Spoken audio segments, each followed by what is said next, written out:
Hello and welcome to this video about making infographics with Doodly. Now unfortunately I don't think Doodly is very good for making infographics, but I'm going to show you how I think you can do it. In Doodly we have lots of things associated with infographics like graphs, scatter graphs, pie charts, but the problem is they're just pictures. You can't change them and you can't scale them and you can't make one item bigger than the other, and that's really what you need for infographics. So if I go to this slide, I've got some stats here and I'm going to try and do an infographics video based on my top geographies for my YouTube channel. So I'm Big G Video and I make videos all about making videos. So from my YouTube analytics I can see in the last 28 days these are my top countries. Now I'm based in the UK, but it's really interesting that most of my views come from United States, then India, and then the UK. So I want some sort of way that I can show this. So what I've done is I put a variety of things on this page. So we've got coins. So we could show this potentially with coins because we've got 1 coin, 14 coins, and here we have 1, 2, I'm going to say 11. It's not really going to be very good for stacking coins on top of each other.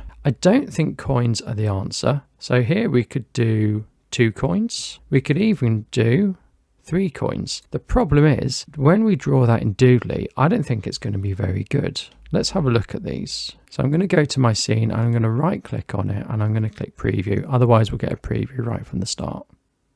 So it draws 1 coin, rubs it out, draws another coin, rubs it out, and draws the last coin. What we could do in our scene settings is we could turn off eraser. And if we turned off eraser, it's going to be a little bit better, but I still don't think it's going to be fit for purpose. So it draws a whole coin, then it draws a coin on top of that, and then it draws a coin on top of that. So that's fine when we're going to have a couple of things, but it's soon going to get very boring and very repetitive if we have lots of items to show. So when we look at our top geographies, we've got 5 things to include, and certainly as we're going to go up to 20, I don't really want to be using coins. So I think I found another way. I'm going to quickly get rid of all these coins. So I've got a world map here that I found in Doodly. This world map is part of the Doodly Club, so I think you need Enterprise for this. And I set it to be rainbow because I thought the map on its own was a bit boring, so I put rainbow on just to make it a bit more interesting and lively. So I've got my world map, and the way I'm going to do things is I'm going to put numbers in a circle, and the bigger the circle, the bigger the percentage. So I'm going to try and get the circles to be roughly proportionate to each other. And I might use these shapes up here. Now these shapes all came from UML. So if I search for UML, we've got all these shapes here. This to me was the best way to do it. So this is our green shape and this is our sort of pink orange shape. And again, because I thought they were boring, just as black and white, I put Doodly rainbow on. So I'm going to start with USA, which is going to be 20.8. So I'm going to copy this and paste it. And the next one is going to be India, which is 9%. So we can say that's going to be approximately half the size.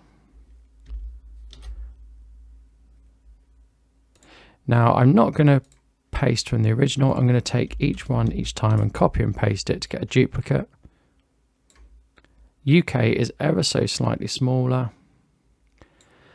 And I'm going to copy this again and paste it because the next one is 2.9%. I'm going to call that 3. So I'm going to make that a third of 9. So I'm going to reduce the size by a third. Fortunately, my computer seems to be running a bit slow. And I'm just going to copy that and paste it and reduce it yet again because it's ever so slightly smaller. It's 2.8%. So this hasn't been an exact science, but what I'm going to do, I'm going to place them in the relevant areas. Now we've got a bit of a problem because the next one is Canada, but because United States has become so big, I can't fit Canada on. So this is where these come in. So I'm going to bring this over here and I'm going to have this point at USA. I might need to make this a little bit smaller. So this is going to point at United States, and then this one is going to go in Canada. And I've got exactly the same problem for the UK. because the UK is 8%. But if I put that on the UK, I'm covering most of Europe, which I don't want to do. So I'm going to use the pointer again, and now I can fit Germany in, which is going to be here. So I might not need this after all. The next thing I'm going to do is I'm going to put some text in, because it's actually not obvious until I start to put the text in. And I'm going to put word wrap on. Here we go. And I'm going to center it, and I'm going to need to just get it to fit in. There we go. So that's United States. Now, unfortunately, things are going to start to overlap. So I'm going to right click on this and I'm going to lock it. And that means I can't move anything, because I can see myself accidentally moving the map when I'm selecting things. So I'm going to copy and paste this text again. Next one is India. India has 9.2%. And again, that fits in nicely. Next one is UK with 8.2. And I could go with United Kingdom, but I'm just going to go with UK. So we are going to struggle to put that in there, and I don't want to make it small. So I'm going to use this like that. I'm going to take the word wrap off this. I want it all in a single line, no word wrapping. And let's just make that small enough to fit in.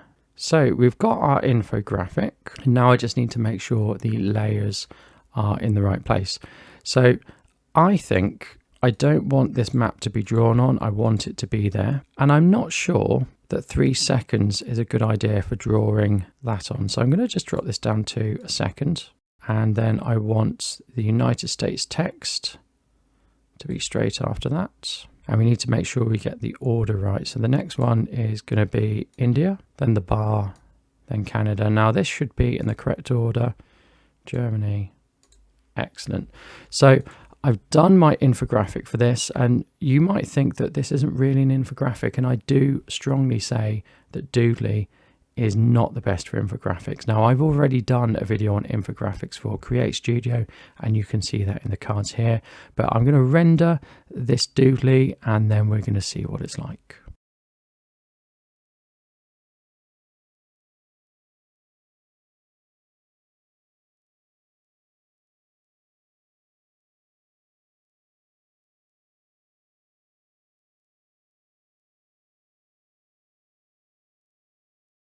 So when I watched that back, it looked a little bit slow, and I didn't like the fact that things were being erased out. So I duplicated the scene, and in scene settings, I set the eraser mode to off, and then I introduced a little camera move at the start just to make it more interesting, and you can see that here. So in summary, it is possible to do infographics in Doodly. In Doodly, it's possible to do anything, but Doodly is not a good platform for making infographic videos.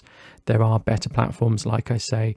Create Studio and Create Studio Pro are much better set up for doing infographics, but you can, if you really wanted to, do them in Doodly. Don't forget to check out my other videos on Doodly, and I do have a beginner's course for Doodly, which is very cheap as well. Link in the description.